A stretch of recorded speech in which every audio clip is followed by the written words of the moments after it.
Hello అందరికీ healthy మరియు tasty సున్నుండలు ఎలా తయారు చేయాలో తెలుసుకుందాం. ముందుగా స్టవ్ వెలిగించి మంటను సిమ్లోనే ఉంచి మినపగులను రోస్ట్ చేస్తూ ఉండాలి. ఇలా కలపడం ఆపొద్దు, మంటను హై ఫ్లేమ్లో కూడా పెట్టొద్దు, ఎందుకంటే మినపగుళ్ళు మాడిపోతాయి కాబట్టి. ఇలా రెడ్ కలర్ వచ్చేంత వరకు వేయించుకొని 4 ఇలాచీలు వేసుకొని కొంచెం బరకగా ఉండేలా మిక్సీ వేసుకోవాలి.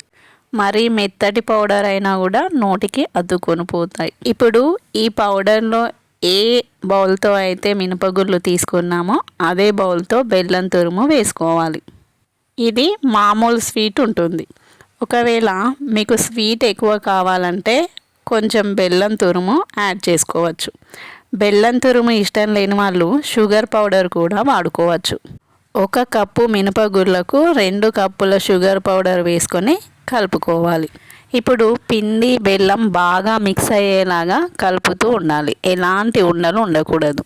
బెల్లము పిండిలో బాగా కలిసిపోవాలి, లేదంటే బెల్లం కలిసిన చోట స్వీట్గా, బెల్లం కలవని చోట చప్పగా ఉంటుంది. దీంట్లో నెయ్యి తీసుకొని కొద్ది కొద్దిగా యాడ్ చేసుకుంటూ మళ్ళీ కలుపుకోవాలి. ఇలా నెయ్యి కలిపాక ఈ మిశ్రమాన్ని చిన్న చిన్న ఉండలుగా చుట్టుకొని మీకు కావాల్సిన సైజులో తీసుకొని పక్కకు పెట్టుకోవాలి. ఇందులో కాజు అనేది ఆప్షన్ అండి, మీ దగ్గర ఉంటే పెట్టుకోవచ్చు, లేకపోతే స్కిప్ చేయొచ్చు. ఇలాగే మిగతా మిశ్రమాన్ని కూడా ఉండలుగా చుట్టుకోవాలి. అంతే, హెల్దీ అండ్ టేస్టీ సున్నుండలు ready. For more videos subscribe.